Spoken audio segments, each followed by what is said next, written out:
वहीं पश्चिम एशिया में जारी युद्ध तनाव के बीच भारत सरकार पूरी तरह से अलर्ट मोड पर है। इस संकट को देश की अर्थव्यवस्था और आम जनता पर कोई असर न पड़े, इसके लिए सरकार के विभिन्न मंत्रालय लगातार नजर बनाए हुए हैं। अंतर मंत्रालय समूह की ओर से अपडेट जानकारी साझा की गई। रिपोर्ट देखिए।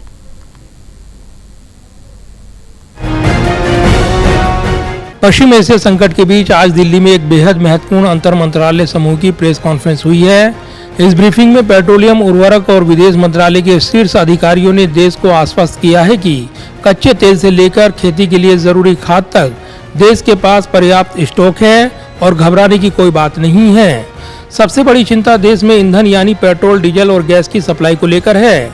इस पर पेट्रोलियम और नेचुरल गैस मंत्रालय की ज्वाइंट सेक्रेटरी सुजाता शर्मा ने स्थिति साफ की है।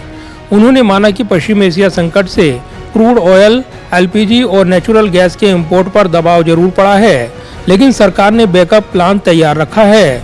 Sujata Sharma, joint secretary petroleum, ने कहा कि वेस्ट एशिया संकट से क्रूड ऑयल, एलपीजी और नेचुरल गैस के इंपोर्ट पर असर पड़ने के बावजूद घरेलू पेट्रोलियम सप्लाई को आसान बनाने की कोशिश की जा रही है। राज्यों और केंद्र शासित प्रदेशों से हालात पर करीब से नजर रखने को कहा गया है। वहीं पेट्रोल, डीजल के बढ़ते दामों को लेकर भी पेट्रोलियम मंत्रालय की अधिकारी सुजाता शर्मा ने सफाई दी है। वेस्ट एशिया क्राइसिस के चलते हमारे इंपोर्ट्स तो अफेक्टेड हैं, जैसे कि 40% of our crude import, 90% of our LPG import and almost 65% of our natural gas import.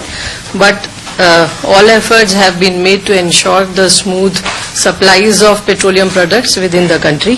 और इसके चलते जैसा आप जानते हैं कि रिफाइनरी प्रोडक्शन एलपीजी का इंक्रीज किया गया है and it is touching around 50,000 tonne per day now.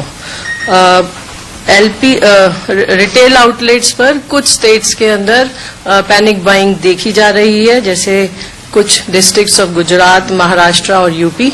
और जो मेन कारण एनालिसिस के बाद जो समझ में आ रहा है वो ये है कि कुछ तो एग्रीकल्चर डिमांड है और इसके अलावा कुछ बल्क जो डिमांड है वो भी रिटेल आउटलेट्स पर शिफ्ट हुई।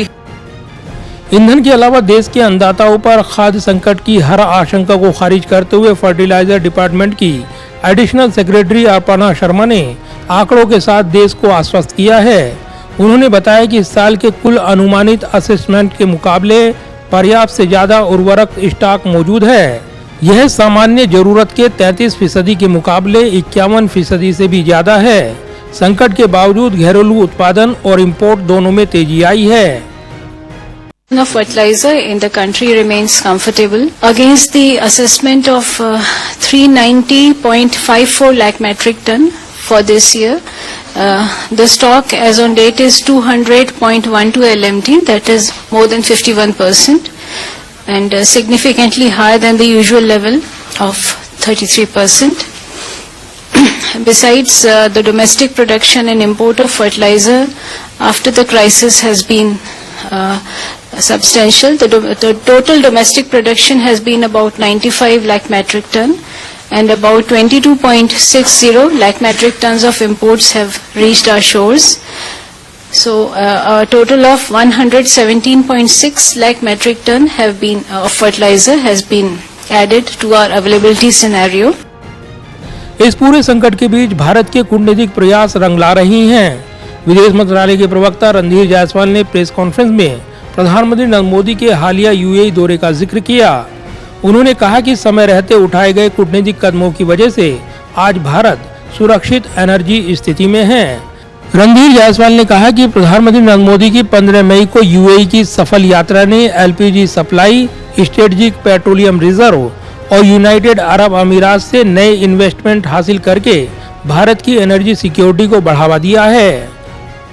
Prime Minister, as you are aware, paid a highly successful visit to the UAE on 15th of May. Several key agreements were signed during the visit, which have given a boost to India's energy security, in particular on supplies of LPG, as also strengthening our strategic petroleum reserve.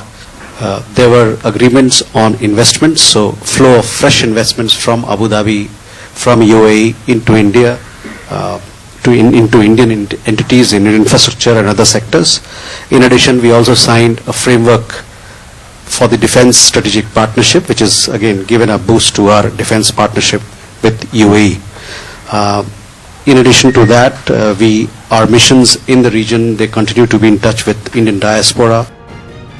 बहरहाल पश्चिम Asia के युद्ध जैसे हालातों के बीच भारत सरकार अपनी कूटनीति और मजबूत आर्थिक रणनीति से देश के भीतर किसी भी तरह की ईंधन और उर्वरक किल्लत की संभावना को खत्म करने में जुटी है। कैमरामैन पवन शर्मा के साथ प्रदीप कुमार, टोटल न्यूज, दिल्ली।